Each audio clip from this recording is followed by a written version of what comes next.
In today's video, I will be giving you one big prediction for every single NFL team. Now, this video might take a little bit, but stick around, find your team. They will be in alphabetical order from the team's location. So like Washington's at the end, Arizona starts us off. Anyways, before we get into this video, let me remind you, check out w.gg and use code SHREDDER for 10% off your order of anything on their website. They have a lot of great stuff, a lot of great energy drinks. One of my favorite energy drinks I've ever had, and they're cheaper than average. My favorite flavors right here, the blue raspberry flavor, big energy tears. It's a great company. Check them out, w.gg, or use the description link down below.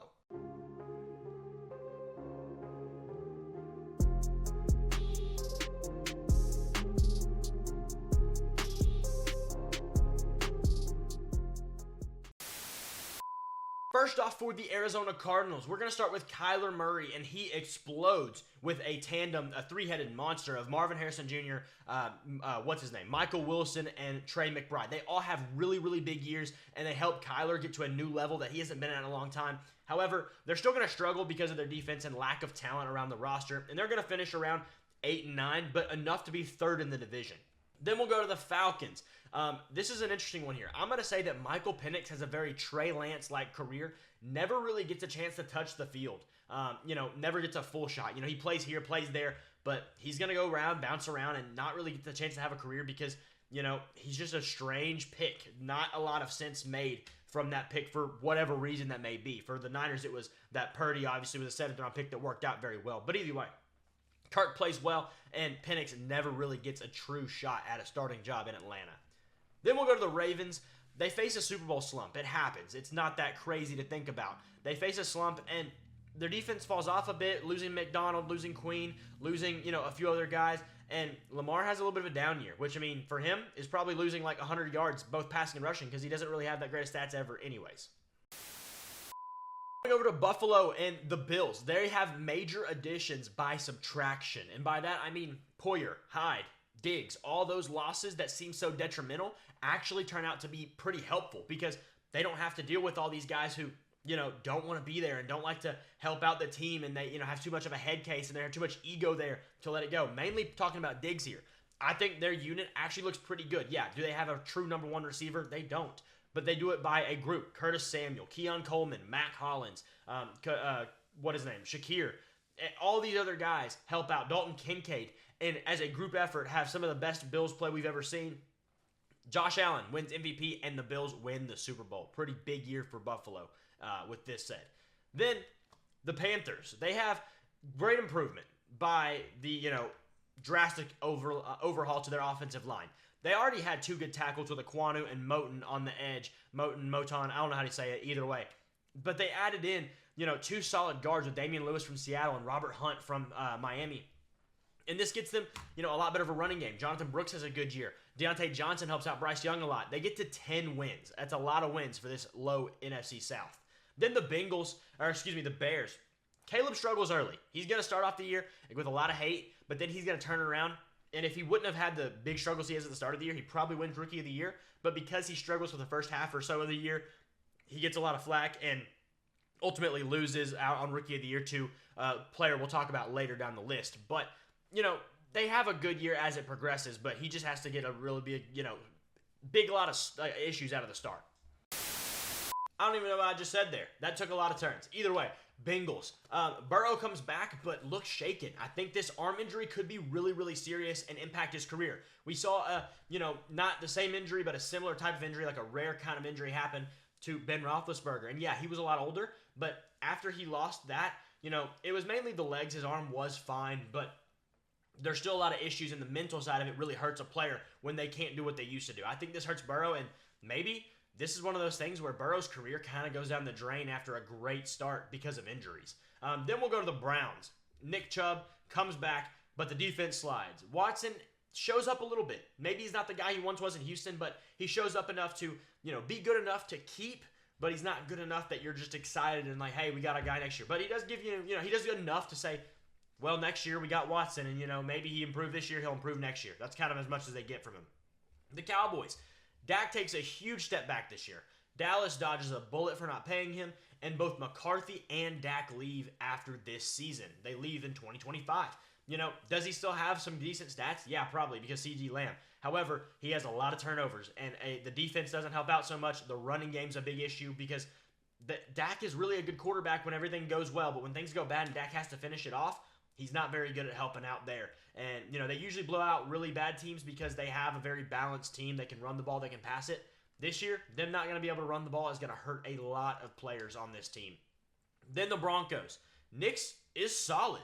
He shocks the NFL, and he takes a very crappy roster to a competitive 7 wins. And by that, I mean they look respectable. They're not a team that you're just like, hey, we're going to walk over here, and we're going to beat the Broncos, and we're going to come home and eat some cake, right? No, that's not happening. They are a team that has some competition, but because of the lack of talent, they only get to about 7 wins. But they do it in a fair fashion, right?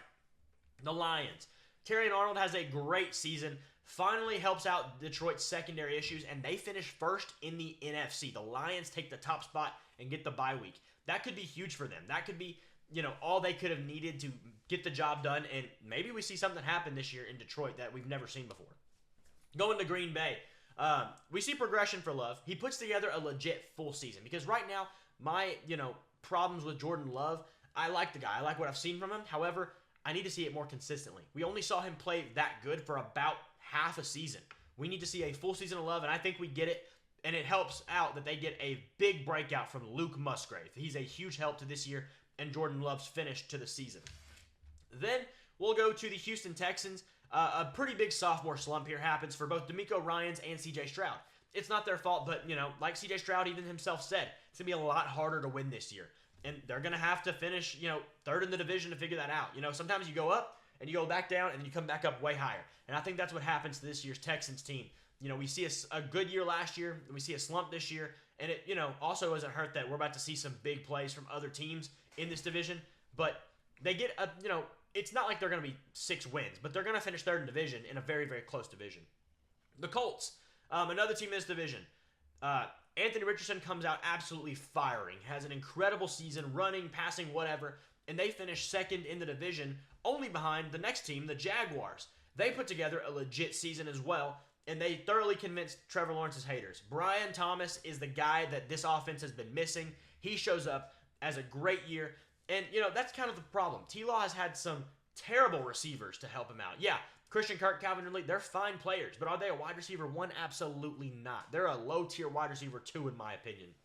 These guys are nothing special. They're very just, they're good receivers. That's it. They're good. They're not great. They're not excellent. They're fine. And Brian Thomas has a great year, shows that he might be one of the value picks of this entire draft, leading the Jaguars to the first place finish of this season. So that would leave us with the Jaguars first, the Colts second, and the Texans third. Then we have the Chiefs.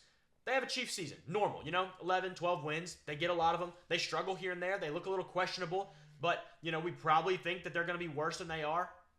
And yeah, they are. They might struggle a little bit heavier because, one, Travis Kelce just got a little bit older. Rashee Rice has his issues. The defense got a little worse with L'Jarius Sneed leaving, and I think that's going to hurt because I don't know if Trent McDuffie is quite as good as many people think he is. I think he was a really good number 2 corner, but holding up that number 1 spot is going to be a very much different position for him. They have a good season. They finished with 11, 12, 10 wins maybe at worst, but they finished second in division, and we'll get to that one in a moment. The Raiders, Antonio Pierce is seen as having a mediocre season, and is it his fault? Not necessarily. The quarterback struggles really hurt this team this year. I think that's a big possibility, and they trade Devontae at the deadline to a future, maybe a big difference of a team. The Chargers. The Chargers, behind Harbaugh and Herbert, finish first in the division. Incredible first year. Things that people don't even think can happen. The running game gets more balanced.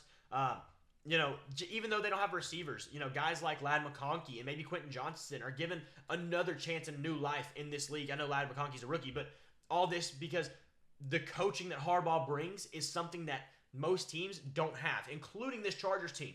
The Chargers team has this big curse on them, but now it's going to be fixed by how good Harbaugh's coaching is, and they finish first in the division and, maybe just 1 game ahead of the Chiefs and have a great season for this Chargers team. And then the Rams, they're good enough to finish second in their division. Not convincing a ton, but they have a good playoff run and maybe even as far as a Super Bowl appearance. I mean, there's a world where I could see that happening. Matthew Stafford's a great quarterback, one of the most seasoned guys in the league who is one of the most trustworthy quarterbacks you can have. Then you have guys like Kyron Williams kind of getting their game to a new level. You have Cooper Kupp, who's still pretty solid. You have the obviously breakout of Puka Nacua. And I think Braden Fisk is a huge part of this defense for years and years to come. Next is the Dolphins. I think the Dolphins will pay Tua before the season starts, but instantly regret it. I think he bombs this season, and it's partially his fault, but also partially on issues of the defense. This defense lost a lot of guys. Christian Wilkins, Jerome Baker. Yeah, they get Jordan Brooks back, but you know, the same team, the hurt of that, it could be a big deal. There's nobody on that defensive line that really amazes me. They lose Shaq Barrett to an early retirement.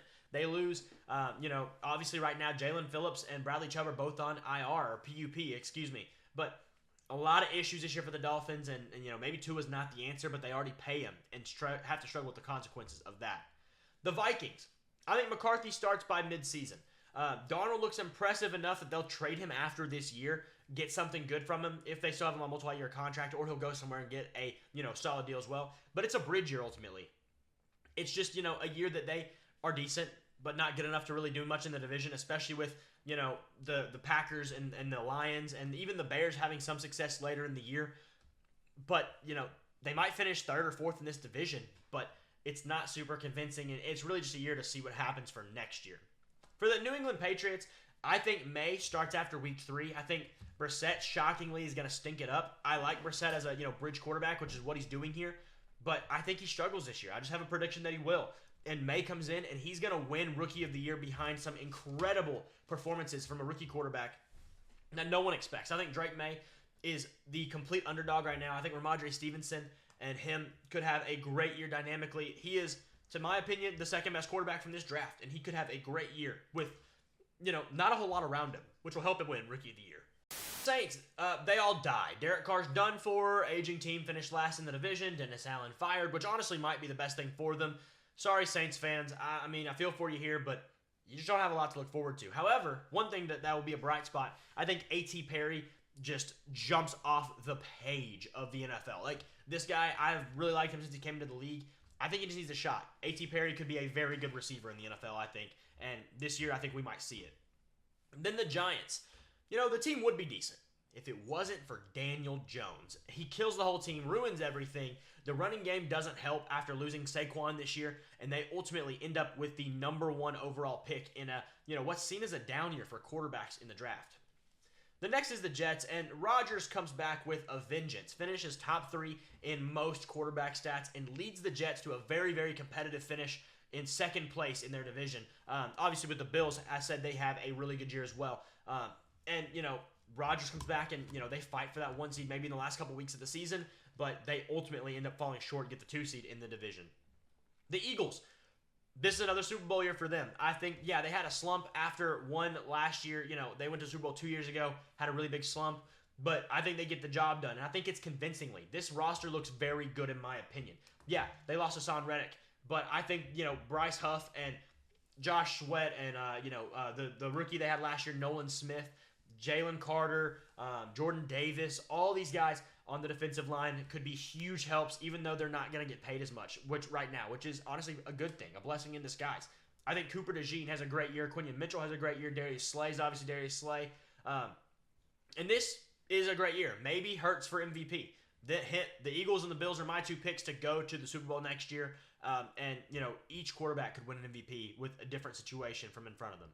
The Steelers, I think they have a really great season with Russ at their quarterback 1 position. We don't really see Justin Fields touch the field very much at all, and they finish first in this division. I think they get a wide receiver trade sometime in the early, mid part of the season, somewhere around week 5 to 8.